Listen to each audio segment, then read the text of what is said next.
Rachel, welcome to the Moms of Tweens and Teens podcast. I am so honored to have you here. I am super excited to be here and just as honored. I have been following you, I told you, for years and loved your writing. We've shared it. And when you came into my inbox about your new book, I was like, oh my gosh, so excited. And the millions of moms that know your writing and have been following you. And now you have compiled into a book so many of your letters that you have written to moms. And we're going to talk about that and your story and your journey. And I've been feeling so exhausted lately. I'm like, oh my gosh, I'm so glad that I have you today. I really need your encouragement.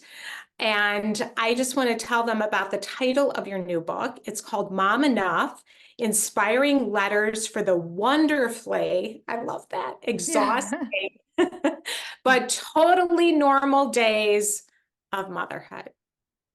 Yes. And yeah, and what made you decide on that title? Well, the title, so it was inspired by one of the most viral letters that I had written. And the letter was Why Being a Mom is Enough. And it just went crazy. And I remember when it went, like people, it was just about celebrating the simple things about motherhood. It was like, because moms are really hard on ourselves. We're like, I didn't get anything done, and we missed everything. We miss all the simple moments. And I like the title so much because, we're enough, even though sometimes we're like, wow, that was a terrible day. And I always tell moms, your track record for surviving terrible days is 100%. Like you have made it through every terrible day. It might have been messy, but you've made it. And I just want moms, especially in the social media world, to take that breath and know, you know what, I'm doing my best. I'm really enough. And that word, it's so powerful because enough means that we've become comfortable with who we are and what we bring to the table. And we live in a world of expectations, or the expectations we think are expectations, but they're really not. Wow. I've never heard it explained like that. Like I feel like I want to write it down. That say that again, because we hear that so often, like, oh, you're enough. And Right. the way that you just explained it is that we actually, how did you say that? We're actually comfortable with we are when we Yeah, can it's say, like getting into your own skin. Like I always say, it's like really liking who you are and not basing enoughness. I'll just make that word up if it's not one, on everything that we see on Instagram or Pinterest or Facebook or when we go to Target, but knowing that we're the right moms for our kids and we don't have to look like anybody else, and actually learning to like us. I really think that's super important. We tell our kids, like, you should like yourself and figure out who you are. And the mom enough is like, it's being comfortable and knowing that we're enough with who we are and who we were created to be. hmm. And when you think about that in your own journey, tell them a little bit about your story because you've gone through a lot. I So I have definitely. I joked in my first book. I said that I live a publicly private life is the way I refer to it, because there's enough people that kind of know who I am. Like I've had teachers that are like, they'll give me the little head nod and then they'll realize. So I realized that my life is, there's this public aspect to it, but there's also this part where I just keep some of it to myself or my kids' journeys or and that publicly private means that as a writer, I've been willing to share some of my vulnerabilities because I truly, truly believe that when we share our vulnerabilities, we bridge the gap of loneliness that's in our world. Because the number one email I get all the time is, I don't feel like I'm enough. I feel like I'm failing and I'm all alone. And though over and over, I can tell you I'm going to get one of those today. And the antidote to that isn't like, I'm going to do more, all of that. It's when we bridge the gap, we extend the hand, we say, hey, you know what? I have that struggle too, or I've gone through that. And when I started writing, it was like 2008, I started in the blogging boom, I'm going to say. And I didn't know exactly what I was going to write about. I just started writing and I just kept doing it every day, every day. And then there was a day where I wrote a letter and it was, "Dear Mom who feels like she's failing," and which is in the book. And the letter was written in response to an article that I had written the previous day that was 10 things moms, should remember. And this lady wrote back, her name was Angel, which I always think is really Mm. interesting. I'm like, the universe is so powerful here. And she said, "I love what you write, but I feel like I'm failing." And then I remember thinking, well, if she feels like she's failing and I feel like I'm failing, I'm just going to write her back. And I wrote her a letter back, and then her email was anonymous. So I realized that what I had written was universal. And I had a friend that was like, "You just need to publish this, just hit publish." And I had that like real nervousness in my heart. And I did, and it went viral. What's interesting about that for me is when I wrote that, I was in the midst of a really messy marriage. My first marriage was, I would say it wasn't rightly ordered. And I was trying to untangle myself from it. And I was dealing with my own, "You should do this," or "This is what a good mom looks like," or "You're going to mess up your kids," or all of that. And then as that's happening, as my like getting my life back and deciding, you know what, this isn't the way I should be treated, or this isn't the right part of, the way life should be going. I was also writing. So my journey became public of like people, like I knew all of a sudden, as if I was going to be authentic, I'm going to have to share, like, I'm going through a separation and all of that. And people would comment back like, "You're so brave to share." And it just reinforce the idea that we don't talk about stuff like that, especially social media wise. Like it's just not talked about. And I grew up in the 80s when everything was hush hush. Like we don't talk about money. We don't talk about what our parents make. It was just like, we would just hear like, we don't talk about that. And then I think I took the opposite, like, well, let's just talk about it. And for me, one of the things that I talked about a lot was in my first marriage, my finances it was a nightmare and it gave me tremendous anxiety. And I lived with fear and felt like I was failing and shame. And I started to change my life and change my financial story. And the irony, like where I once would never talk about it, the irony is I was on the Today Show talking about finances and healing your money story. And I thought, how powerful is that, that the very things that we are afraid of become the things that offer healing to other people? I watched Did that you? interview. Yes, I did. And yeah, and how much your words have spoken and resonated with so many moms because we have so much shame around it. And I think that's, when I read your stuff, it's like it just goes really deep and it's those words that I need to hear that are so comforting. And I love how you said like it bridges the gap, vulnerability bridges the gap of loneliness. And yet Mhm. we're so terrified to be vulnerable because I don't know about you, but my belief used to be I'm going to be rejected, Right. that somebody's going to like, I'm going to be showing, my ugly side and people are going to be like, ugh, gross versus, and of course we want to be responsible, right? And, but, instead like, thank you that you're expressing what I'm feeling, but I don't want to talk about it. Yeah, well, you're welcome. And I appreciate that.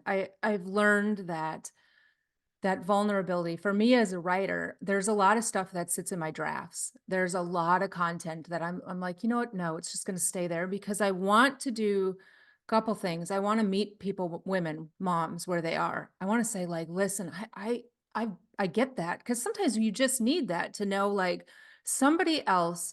It might not be exactly it, but it's almost like they're seen.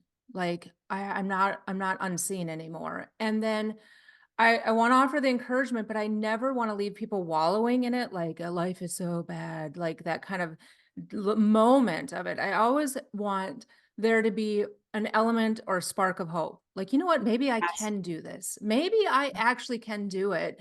And if you look at like the failing, the dear mom who feels like she's failing, I didn't know that back then. Well, when I look back, I realized at the end, I ended it with, you know what, just do one thing. And that has been my mantra for the last 10 years. Like, if you don't know what to do, just choose one thing, do that, and then just do it to the best of your ability. And then you can say you've done it. And that to me is the biggest thing, is to leave people and moms with this little ember inside them that thinks, you know what, I can do this. I can do this. I can do that. Because there's a lot of times where I've had to tell it to myself, I can do this. I can do this. It's like that old book, what is it? The Little Engine That Could. I think I Oh, can. I think yeah. I can. I think I can. But my dad would read it to me all the time. And there's this power to that, like what you think you really become. Yeah. Yeah. And I think that's what is special about your writing is that you feel seen, but then you feel that hope Yeah. and that encouragement. And I don't think that's easy to do. Do you feel like your writing, has it been mostly that you're writing for yourself and then it ended up resonating with others? I feel like yes and no. I feel like I write about stuff that I understand. Like moms will say, "Hey, could you write to me about raising a child with diabetes?" And I will say, "You know what? I can't. I can't. I have people that can, because I never want to step into somebody's shoes and go, I get it. I understand what it's like." If somebody said, "Could you write about raising a child with celiac disease?" I'd be like, "Oh, yes, I can, because my youngest guy has that." Well, he's 14 now, but I can, because I understand the nuances of it. So, but writing for myself, a lot of it is like there's one letter, and I'm trying to think, oh, is the motherhood days that we don't talk about, but we should. And Mhm. it actually shut down. It got shared so much that Facebook declared it as spam. And it was right during I think it was the Kim Kardashian movement with she had the image where there was like a champagne glass on her back and like water, and that went viral too at the same time. And I like Facebook, I had to like copy and paste images of it. Like I couldn't even republish it. And I had to appeal and all this stuff. And it ended up coming back on, but it was really about the days where it was my single mom days. And I think I started it off with the other day I went into my room and I just screamed into a pillow because I was so frustrated. And it wasn't like I was frustrated over the big things.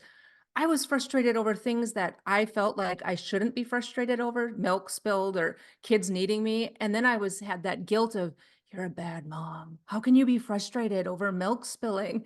It's just all that stuff. And that one was really about that, talking about it. Or Dear Mom, You Are Stronger Than You Think. That was in the really hard parts of my divorce. And I needed to remind myself, and I knew if I needed to remind it, going back to the failing one, there's somebody else, that strength doesn't often look at like, finishing the marathon. While that's amazing, or all that other stuff, strength sometimes is the audacity to keep going. You know what? I have no idea how I'm going to get through this day, but I'm going to do it. I'm going to tuck you in. I'm going to read the book. I'm going to put the dishes away. And that's strong. And I really wanted to celebrate moms, but it was almost like I was like writing to myself in that moment, like, you know what, this is strong what you're doing. Yeah. And you have 7 kids and then 4 stepkids. I do. I do. It is crazy. My husband, like, we do a lot of speaking and he loves to be like, guess how many kids we have? I do. I have 7 kids. My first marriage ended. My youngest guy was 3, and it was the scariest thing ever because these 7 kids became my responsibility. And really, honestly, they have been, I have been the one to step up for them. And for me, part of doing the hard things was breaking a cycle and having their life story changed. Even though in that time, my kids were like, what is happening? Or they were mad or they're angry. I knew that if I didn't step up to the plate, I wasn't serving them in the way that they needed. So actually, knowing that by leaving, that was going to be the healthiest thing for them. Definitely. Yeah. I think that when you're in a situation, you don't really, I would say to people to have a lot of grace for somebody that's getting out of an unhealthy marriage or dealing with something, because in the beginning you don't really see. I had lots of friends that would say, no, this is the right thing. And the farther I stepped back, I started to see, wow, that was so unhealthy. But I was living within paradigms that I thought couldn't be broken. I thought like one of my paradigms was good Christian women don't get divorced. It was just a paradigm that I had, and it kept me bound into something that wasn't right, wasn't the right thing. So I had to break down so many of my own ideologies. And in that process of that, I started to see, and then I started writing about it too. You can see this little morph of what I've written, as I guess, I guess I became alive again. Wow. After being, yeah, feeling dead. Yeah, that belief, Christian women don't, this isn't, you're not a good Christian woman if you're getting divorced, and yet by Mhm. staying in something that's unhealthy Right. and having to overcome that. And I think that's one of the things I love so much about your writing is there's so much grace and compassion um, in your writing. And we need that so much when we're going through hard times because we're so hard on ourselves.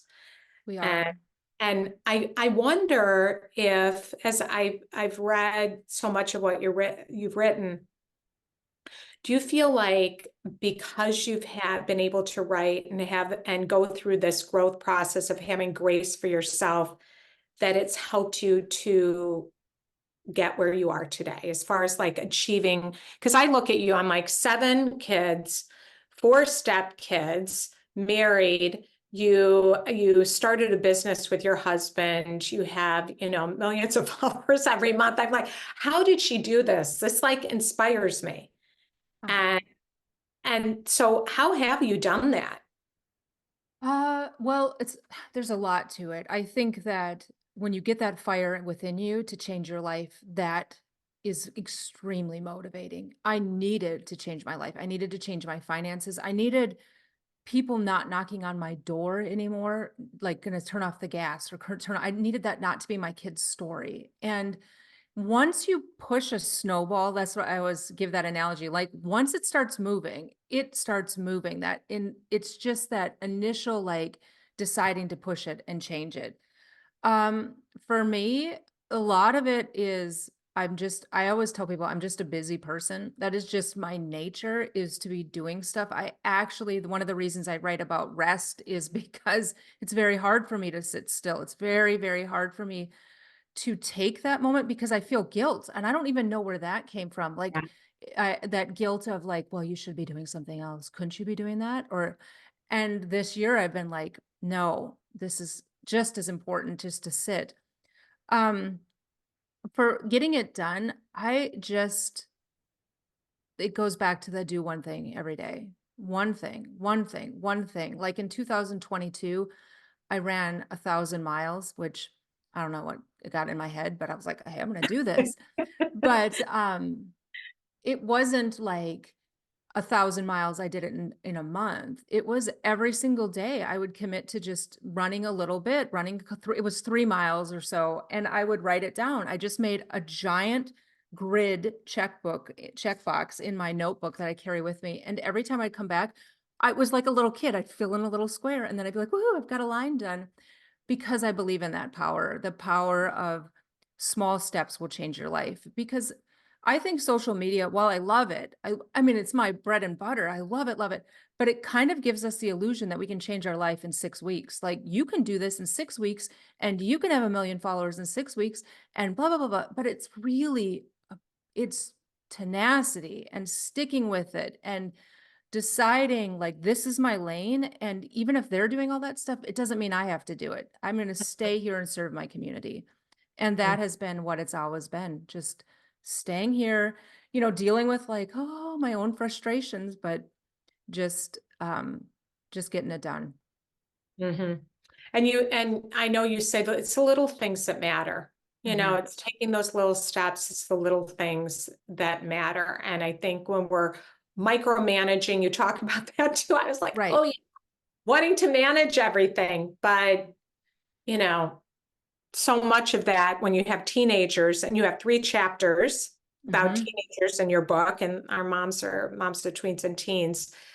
A lot of that is letting go of a lot of stuff. What have you found is the most challenging about having teenagers? And do you have 4 now? 4 teenagers? Oh my goodness, let me think. 14, 14, 16, 16, 18, 5. 5 teenagers in the 5. house. Holy cow, Right. what is So that?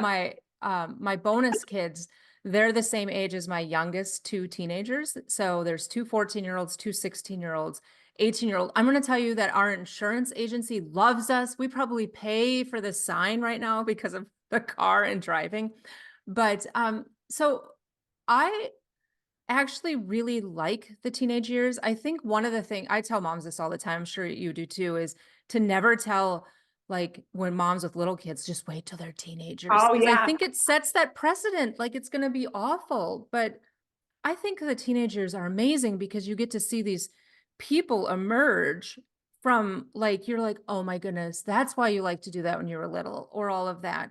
Now, that being said, teenagers are moody, but this is where the grace part comes in. Like, sometimes I think we forget what it's like to be that age. Like, we forget our own stories, and that hormone thing. I mean, I Oh, just have to remind myself they don't know what's right, what's up, what's down, all of that stuff. And there's so much noise coming at them. And especially like when they're tweens, I think that that's a really hard age. I have a very vivid memory of one day being in my bedroom when I was a little girl or tween and not knowing if I should play with my Barbies. Like, I remember thinking, well, I want to, but then I remember thinking, but I'm too old for that. But I want to, and I'm too old for that. And it was that back and forth, and it was so confusing. And so I try really, really hard to remember, like, okay, that's okay. Or to give them space, like, because because I tend to micromanage and want to know everything. Like, if I drive the kids to school, it was my son Caleb who's graduating this year. One year, a couple years ago, I was driving him to school, and the whole way I thought, I need to talk with him, see how it's going. And finally, he's like, Mom, seriously, like, on the bus, it's my quiet time. He goes, no offense, but I just need it to be quiet because I'm going into school and I need to prep to go in there. And I immediately felt a little bit like, oh, how could you say that to me? Like, taken aback. And I thought, no, no, no, he's expressing himself to me. He's telling me, like, I don't need you to create more noise in my life. I just need you to be here in the car with me. that's so great that he was able to say that. Like, we don't think about that. Like, I'm prepping to go into school. Like, mentally, I'm gearing up Right. that, it's stressful Right. being And a they have no teacher. control. Right. When they're in school, like, I was watching him yesterday. I went to get his passport and he was doing homework in the car. And I said to him, I'm like, you only have 2 months of this left until you're not under the jurisdiction of the school. Like, when you go to college, I'm like, it's more you, it's your responsibility. But like, that idea, like, he can't, when you're in school, you can't leave the hall without a hall pass. So that's stressful. I would like choke if that was me. It's so stressful. And Right. today it was when we were young, but it's a whole different ball game now. It is. There's a lot of different stressors for them now. And so I have learned grace. A lot of that is a big thing for me, is the word grace. And I always joke too, I have a daughter named Grace. So Uh, I feel like the universe, God was telling me, you need to incorporate grace in your life. And it's funny because she's just a spitfire, and she's in her 20s now. But when she was young, oh my gosh, she was just, I'd be like, Grace, Grace, Grace, Grace. So she has taught me, like, okay, embrace that part of life. yeah, it's funny that she's named Grace and she's a Spitfire. It's almost Oh, like God, the universe knew you needed to name her Grace, so you could right. just say it over and over again to yourself. Oh yeah, it became a mantra, a chant for many years. You also write about the silence. Oh, You know, the yes. silence of the teenagers. And I know that's really hard for moms when they're cocooning in their room, when they're not talking. How have you navigated the quiet? Um, I look for opportunities when they're not quiet. Like most of the time, if I get them in the car, they'll talk, which is a weird dichotomy. They'll just, and I'm so grateful for that. But the silence, I've discovered now with having so many teens that there's this blip of time, and I don't think my youngest one is completely gone. He might have skipped it, like 13 to 15, where it's Mhm. just they just get so quiet and so moody and so like we don't know anything anymore. And I think actually many of my kids, like the older, like, "Ugh, really, you don't know anything." Like they go through that, but it's not bad. That's the thing I'd want to tell moms all the time is it's not really necessarily a slam against us. It's that they're trying to become independent. They're trying to like figure out who they are and figure out their voice. And they're getting like these messages like, be you. And then we're as the moms like, don't do that. So there it's this navigation of I really say that motherhood is like when they're little, you hold on to them really tight and it's releasing the grip of your hand until you let go, but they know your hand is always there for them. Mhm. I agree with a 13 to 15. That's a time when they start clamming up more. I remember our daughter, our youngest, not one, I'm sure it happened with the older two as well, but I especially remember her because she was a baby Mhm. where she didn't want to go out to eat with us. Mhm.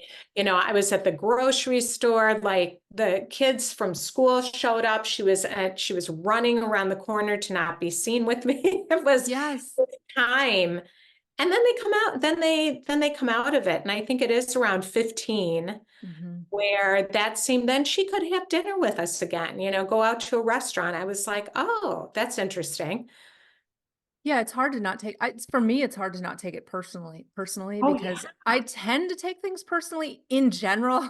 Like, I've Mhm. had to work through that a lot. Like, I've written about the fact that I'm like overly sensitive, but and I really think for me, we're their safe place. It comes down to that. Like, Mhm. they know I'm going to love them and I'm going to show up for them no matter what.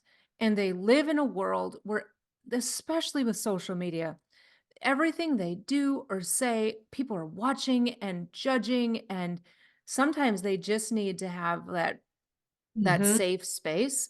And my mother actually told me that sometimes when I was a teenager, she could tell if I was in a bad mood or whatever. I'd play the piano really loud, but sometimes, and I'm like, wow, you are a superwoman. She would intentionally get me mad at her because she knew I was keeping everything inside and I needed to get it out.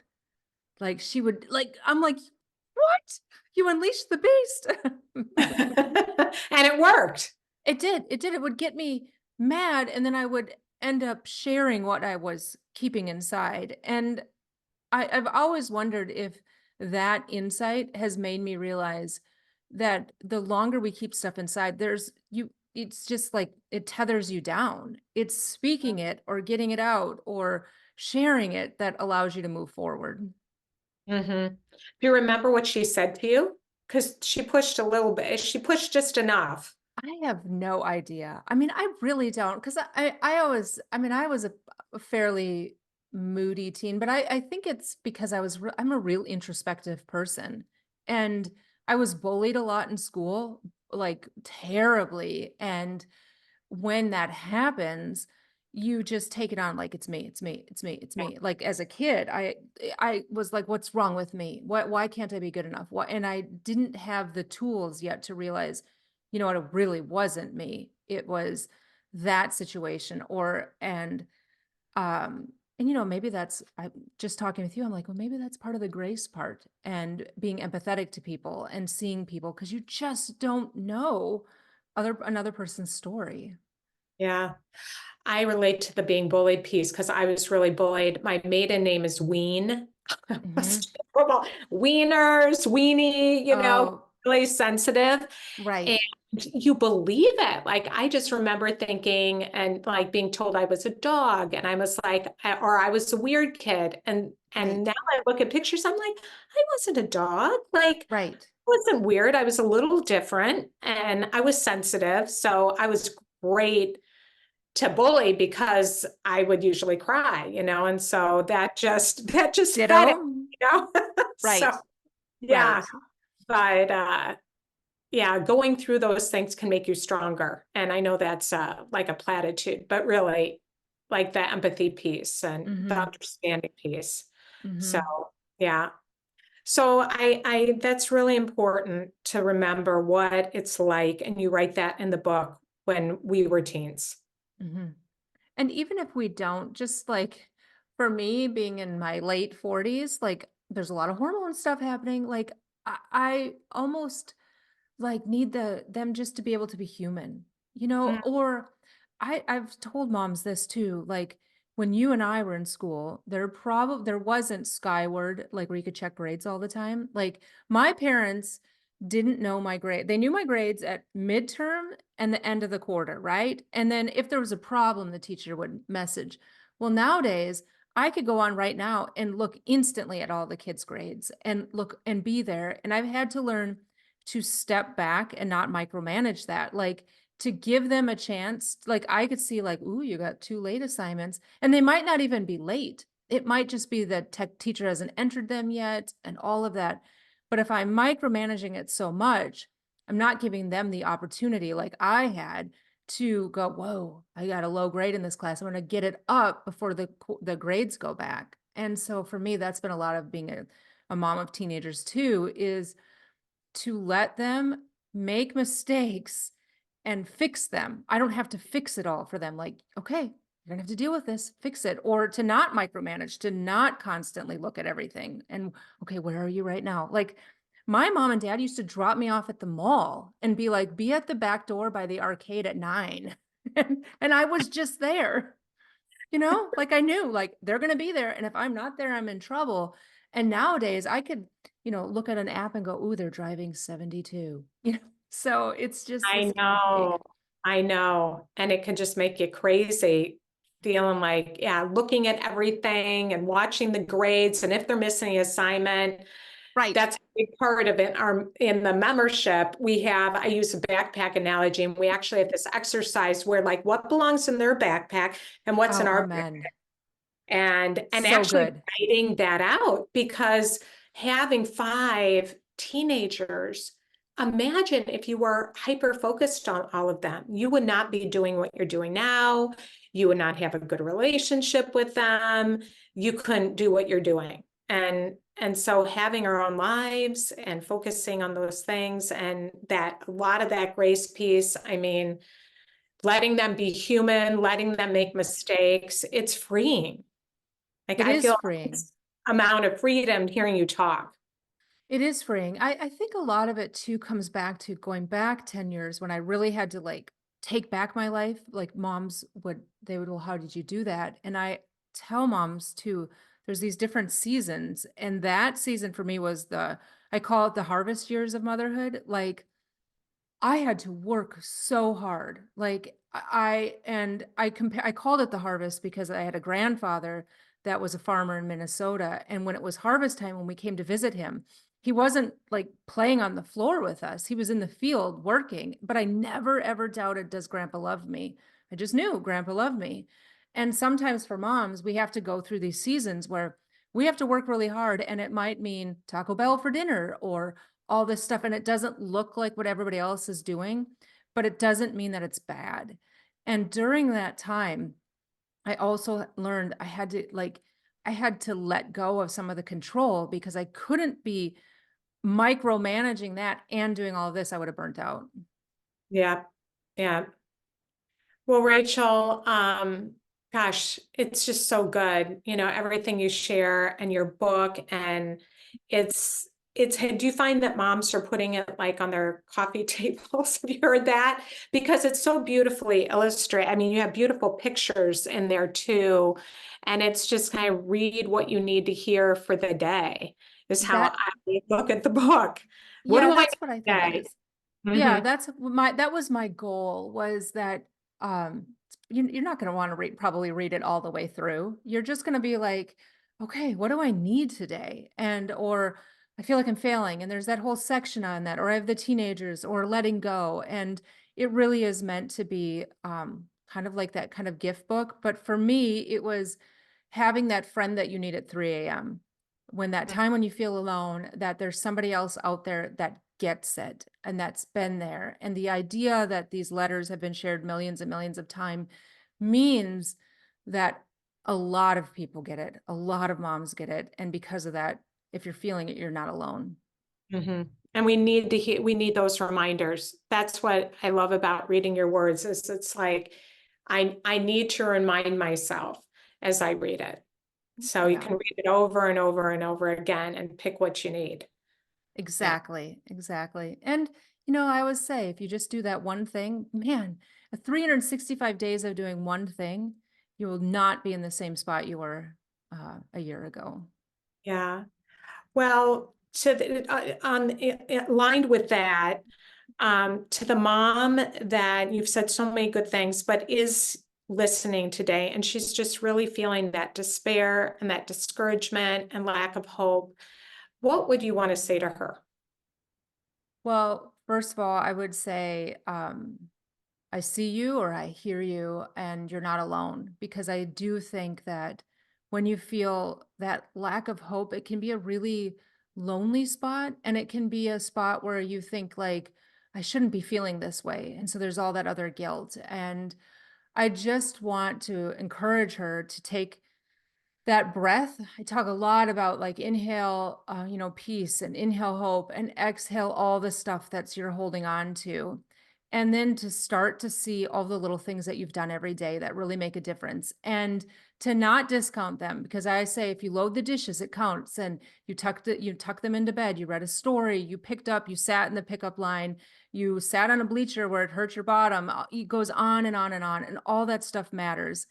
And then I would leave it with, you got to do one thing every day for your own heart, because it goes back to that, the used analogy of put your oxygen mask on. You got to put yours on before your child's. And I lived a life where I didn't take care of my heart, and it was suffocating. And when you start taking care of your own heart and doing, even if it's like they can watch something on Disney Junior or whatever it's called now, and I'm going to read a book for 20 minutes, that counts. Or I'm going to take the long way home and just breathe.